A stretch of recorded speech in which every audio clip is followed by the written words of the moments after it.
పరిశుద్ధులు ప్రియులైన దేవుని పిల్లలందరికీ యేసుక్రీస్తు నామంలో శుభవందనాలు తెలియజేసుకుంటా ఉన్నాను. ఇర్మియా గారి ద్వారా దేవుడు పలికించిన ఒక మంచి వాగ్దానం చాలా మంది దానిని వాళ్ళు సొంతం చేసుకుంటారనమాట. ఎలాగంటే శాశ్వతమైన ప్రేమను నీ ఎడల చూపిస్తున్నాను, విడవక నీ ఎడల కృప చూపిస్తున్నాను, శాశ్వతమైన ప్రేమతో ప్రేమిస్తున్నాను కాబట్టి విడవక నీ ఎడల కృప చూపిస్తున్నాను అనేది చాలా మంది సొంతం చేసుకుంటారు. దేవుడు నన్ను శాశ్వతంగా ప్రేమిస్తానంటే చాలా కాలం క్రితం దాకా నాకు అర్థం అవ్వలేదు. శాశ్వతంగా ప్రేమించడం ఏంటి, మనం కూడా బాగానే ప్రేమిస్తాం కదా, శాశ్వతంగా ప్రేమించడం అంటే ఏంటి అంటే అది నిత్య జీవం వరకు మనల్ని ప్రేమించడం, ఈ లోకం వరకే కాదు, ఆయనతో పాటు సదాకాలం మనం జీవించగలిగేంత వరకు, ఎంత కాలమైనా మనం ఉంటాం కాబట్టి ఆయనతో పాటు అప్పటి వరకు కూడా ప్రేమించే దేవుడు. అప్పుడు ప్రేమించడం ఓకే, మరి ఈ లోకంలో మనల్ని ప్రేమించడం అది ఎలాగా అంటే, శాశ్వత ప్రేమతో ప్రేమించడం అంటే ఎలాగా అంటే అది పరిస్థితులకి కాలానికి సంబంధించిన ప్రేమ కాదు దేవుడిది. ఆయన ఎప్పటికీ కూడా మనల్ని ఒకే ప్రేమతో ప్రేమిస్తాడు. అది నిజమైన శాశ్వత కాల ప్రేమ అంటే అది. ఆ శాశ్వతమైన ప్రేమ అంటే ఎప్పటికీ కూడా ఒకే ప్రేమ. అంటే మనం పాపం చేసినా దేవుడు మనల్ని ప్రేమిస్తానే ఉంటారు, ఇంకా ఆయన దీర్ఘశాంతంతో మన వైపు చూస్తూ ఉంటారు. మనం ఆయన వైపు ఎప్పుడు వెళ్తామా అని ఎంతో ఓపికతో కనిపెట్టుకునే దేవుడు. అది శాశ్వతమైన ప్రేమ. కానీ అంటే మరి మనుషుల ప్రేమలు ఎలా మారిపోతాయి అంటే కాలానుగుణంగా మారిపోతాయి, పరిస్థితులకు వ్యతిరేకంగా ఉన్నప్పుడు మారిపోతాయి, స్థితిగతులు తల్లకిందులు అయినప్పుడు ప్రేమలు మారిపోతాయి, లేదా మనల్ని ఎవరైనా ద్రోహం చేసినప్పుడు అప్పటిదాకా ఉండేటటువంటి ప్రాణ స్నేహమైనా సరే దానితో తల్లకిందులు అయిపోద్ది. ఆ ప్రేమలు అనేవి డబ్బుని బట్టో, అందాన్ని బట్టో, ఒక పదవిని బట్టో, లేదా వారికి ఉన్న స్టేటస్ని బట్టో ఆ ప్రేమ రావడం అనేది జరుగుతుంది. కాబట్టి ఆ పరిస్థితులు, ఏ పరిస్థితులను అనుగుణంగా వారు ప్రేమించారో ఆ పరిస్థితులు మారిపోగానే ఆ ప్రేమ కూడా పోతుంది. అలాంటి కొన్ని ఎగ్జాంపుల్స్ మనకి బైబిల్లో ఉంటానే ఉన్నాయి. దావీదు గారు బత్షెబాతో పాపం చేసిన తర్వాత ఆమె గర్భవతి అయిందని తెలుసుకున్నప్పుడు అప్పుడు కూడా తన యొక్క తప్పును కప్పిపుచ్చుకోవడానికి ఎంతో నమ్మకస్తుడైనటువంటి ఆమె భర్తని ఆయన చంపించారు. ఆ ఊరియా అనేటటువంటి ఆ సోల్జర్ని చంపేలాగా ఆయన కొన్ని పరిస్థితుల్ని క్రియేట్ చేశారు. అంటే అది ఆమె మీద నిజమైన ప్రేమ కాదు, ఒక మొమెంట్కి వచ్చిన ప్రేమ. అది వెంటనే ఆ ప్రేమ పోయింది. పైగా తను తప్పుదారిలో నడుస్తున్నాడు, లేదా తన తప్పిదం తెలిసి అందరి లోకానికి తెలిసేటప్పుడు ఆయన ఏం చేశారంటే ఆ భర్తని హతమార్చడానికి కూడా ఆయన వెనుక తీయలేదు. అది ఎటువంటి భయంకరమైనటువంటి ప్రేమ! అది నిజంగా అది మొమెంటరీ లవ్ అని మనం అనొచ్చు. అలాంటి ప్రేమలు ఉంటాయి. అదేవిధంగా దలైలాకి సంసోను మీద ఉన్న ప్రేమ ఏంటంటే ఫిలిస్తీన్లు ఆమెను ప్రేరేపించి అతని యొక్క బలము, ఆ రహస్యము ఎందులో ఉందో తెలుసుకోమని పంపించారు కాబట్టి ఆమె ప్రేమించినట్లు నటించింది. అతని యొక్క రహస్యం బయలుపరచబడగానే ఆమె వెళ్ళిపోయింది. అదొక ప్రేమ, డబ్బు కోసం ఉన్నటువంటి ప్రేమ, మనుషుల ప్రేమలు. యాకోబు గారి ప్రేమ, ఆయన ఇద్దరిని పెళ్లి చేసుకున్నారు, లేయాని రాహేల్ని. రాహేలు కోసం లేయాని ఆయన భరించారు 7 సంవత్సరాలు. ఒక భార్యని ప్రేమతో స్వీకరించాల్సిన భర్త ఇంకొక అమ్మాయి కోసం, అంటే తాను ప్రేమించిన స్త్రీ కోసం 7 ఏళ్ళు ఒక స్త్రీని ఆయన భరించారంటే అది ఎటువంటి ప్రేమ! ఒక స్త్రీ కోసం ఇంకో స్త్రీని భరించారు. అది కూడా ఒక విధమైన ప్రేమే.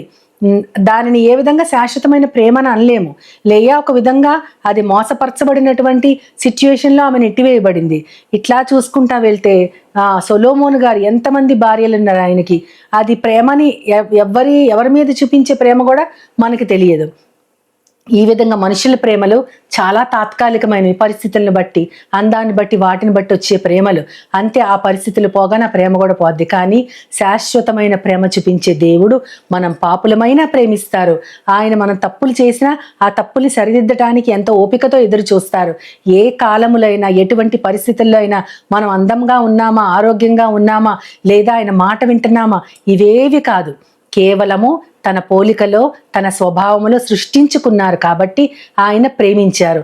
ఆయన అదే ప్రేమని మన దగ్గర నుంచి ఆశిస్తూ ఉన్నారు. కానీ మనం మాత్రం అశాశ్వతమైన ఈ లోకపు ప్రేమల కోసము లొంగిపోయి చాలా పరిస్థితులకి మనము తల ఒగ్గి దేవునిని మర్చిపోయి ఈ లోకము శాశ్వతం అన్నట్లు, ఈ గుడారమే మన గుడారం అన్నట్లు, ఇక్కడే మనం పాతుకుపోతాం అన్నట్లు ఈ ప్రేమల్లో మునిగిపోతా ఉంటాం. కానీ మనం మాత్రం దేవుని వైపు చూడము.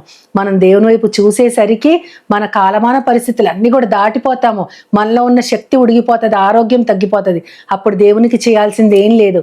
కేవలము మనము ఆయనని అంగీకరించి మన పాపాలను ఒప్పుకుని నరకంలో పడకుండా మాత్రమే మనము అగ్నిలోంచి ఒకరు లాగివేయబడినట్లు మాత్రమే మనము రక్షించబడి ఆ రక్షణను మాత్రమే మనం ఎంజాయ్ చేస్తాం. అంతేగాని దేవుడు ఏ ప్రణాళికతో ఈ లోకంలోకి మనల్ని పంపించారో దానికోసం ఆ ప్రణాళిక నెరవేర్చబడటానికి మనకి ఈ లోకంలో ఒక కుటుంబాన్ని, ఒక పదవిని, ఒక హోదాని, అన్ని రకాల సమస్తమైనటువంటి సదుపాయాలను మనకిచ్చి ఆయన ప్రణాళిక నెరవేర్చబడటం కోసం అవన్నీ సాధనాలుగా మనం తీసుకోవాలని ఆయన భావిస్తే ఆ ప్రణాళికలోనే మనం దానిలోనే మునిగిపోయి ఎంతసేపు మనం దానిలోనే ఎంజాయ్ చేస్తూ ముందుకు వెళ్ళిపోతా ఉన్నాం. కాబట్టి మన ప్రేమలన్నీ తాత్కాలికము. దేవుని ప్రేమ మాత్రమే శాశ్వతమైన ప్రేమ. అటువంటి ప్రేమతో మనల్ని ప్రేమించే దేవుడు ఏమంటున్నారంటే, నేను నిన్ను విడవను అంటున్నాడు. విడవక నీ ఎడల కృప చూపించుచున్నాను అన్నాడు. విడవను అంటే అర్థము, అవును దేవుడు ఎప్పుడు విడవడు అంటే మేము కూడా దేవుణ్ణి ప్రేమిస్తున్నాం, మాకు కూడా దేవుడు అంటే ఇష్టమే అంటారు. కానీ అది చాలా చాలా హాస్యాస్పదంగా ఉంటుంది. మనము దేవుణ్ణి ప్రేమించడం ఏంటి? ఆయనే మొదట మనల్ని ప్రేమించాడు కాబట్టి మనం ప్రేమిస్తున్నాం ఆయన్ని. ఆయన పట్ల మన ప్రేమ ఎలా ఉంటుంది అంటే, మనకి దుఃఖం వచ్చినప్పుడు, వేదన వచ్చినప్పుడు ఆయన పాదాలు పట్టుకుని బతిమలాడతాం. వెంటనే జవాబు వస్తే ఆయన ప్రేమామయుడు, కృపామయుడు, కరుణామయుడు అంటాం. జవాబు రాకపోతే బాగా విసిగిపోయి ఒక్కొక్కసారి తిట్టుకునే సందర్భాలు కూడా చాలా ఉంటాయి. నిజంగా అటువంటిది మహాపాపము. దేవుని ఆత్మను దూషిస్తే ఏ యుగములో కూడా వారికి క్షమాపణ ఉండదని దేవుడు చెప్తా ఉన్నారు. మన ప్రేమలు, మన సహింపు అలా ఉంటది. కానీ ఆయన మాత్రం మనల్ని ఎప్పుడు విడవనంటున్నారు. మనల్ని విడవకుండా, ఎడబాయకుండా మనల్ని అంటిపెట్టుకుని మనము ఆయన వైపు తిరిగేదాకా ఆయన కృపని మనకి చూపిస్తానే ఉన్నారు. కృప అంటే కేవలం దయ కాదు, అది కేవలము జాలి కాదు, కేవలము కరుణ కాదు. అర్హత లేని వారి పట్ల అధికమైన ప్రేమను చూపించేదే కృప. అటువంటి దానికి మనము ఏమాత్రం నోచుకోని వారము, ఏమాత్రం అర్హత లేదు మనకి. అయినా సరే మన పట్ల ఆయన ఆ కృపను చూపిస్తూ విడవకుండా మనల్ని ఆయన నడిపించుతూ ఉన్నాడు. అంటే ఆయన కృపతో మనల్ని ఆకర్షిస్తున్నాడు. బలవంతంగా ఆయన మనల్ని ఆకర్షించట్లేదు, బలవంతంగా రమ్మనట్లేదు, అధికారము చూపించట్లేదు. ఏ విధమైనటువంటిది కూడా మన మీద ఒక ఫోర్స్ కానీ ఒత్తిడి కానీ లేదు. కేవలము కృపతోనే ఆయన మనల్ని ఆకర్షిస్తున్నాడు. ఇంకా మనం ఆ కృప చూపించే దేవుని పట్ల మనం ఆకర్షించబడకపోతే, ఆ మార్గంలోకి మనం మళ్లింపబడకపోతే ఇంకా మనం ఆయన తట్టు ఎప్పుడు తిరుగుతామో, ఆయన కృపను ఎప్పుడు అనుభవిస్తామో, మనం ఇప్పటికైనా ఎంత శాశ్వతమైన ప్రేమతో ఆయన మనల్ని ప్రేమిస్తున్నారో తెలుసుకుంటే, ఆయన రుచి చూసిన వాళ్ళే ఆ శాశ్వతమైన ప్రేమ యొక్క అనుభవంలోకి వెళతారు. అటువంటి వారే దేవుడు ఎలా వారి పట్ల విడవకుండా కృప చూపిస్తున్నారో దానిని గుర్తు చేసుకుంటా ఉంటారు. కాబట్టి ఆయన లక్షణాలతో మనల్ని ఆకర్షిస్తూ ఆ కృపతో ఆయన మార్గాలు తెరిచి మనల్ని విశాలమైన స్థలానికి ఆయన తోడుకొని పోవాలని ఎంతో ఆశతో ఎదురు చూస్తూ ఉన్నారు. అటువంటి శాశ్వతమైన ప్రేమ పట్ల మనం ఆకర్షితులమయ్యి అదే ప్రేమని ఇతరులకు కూడా పంచుతూ, అటువంటి గొప్ప దేవుడు మనకు ఉన్నాడని, ఆయన ఒక్కడే దేవుడని, ఆయన మాత్రమే నమ్మదగిన వాడని మనం ఇతరులకి తప్పకుండా మన ప్రవర్తన ద్వారా, మాటల ద్వారా, ముఖ్యముగా వాళ్ళకి కనపడని వినపడని ప్రార్థన ద్వారా వారందరినీ కూడా మన శాశ్వతమైన ప్రేమ చూపించే దేవుని వైపు ఆకర్షించబడేలాగా మనం అందరం ఆ ప్రయత్నం ఈ రోజు నుంచే చేద్దాం. ముఖ్యంగా మనం విశ్వాసులమైన మనము ఆయన విడవకుండా మన పట్ల కృప చూపిస్తున్నాడని గుర్తు చేసుకుంటే ఆ కృపని మనం అనుభవిస్తూ ఆ ప్రేమని ఇతరులకు కూడా రుచి చూపించడానికి దేవుని సహాయం కోరుతూ చిన్న ప్రార్థన చేసుకుందాం.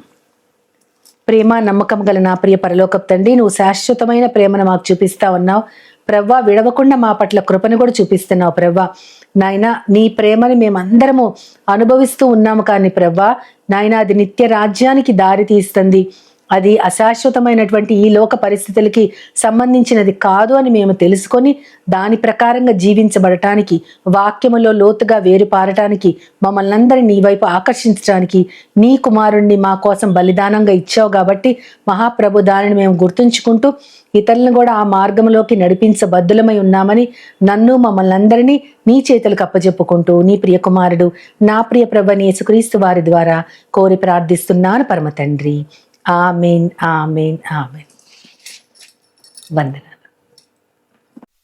As Jesus now, He's always near.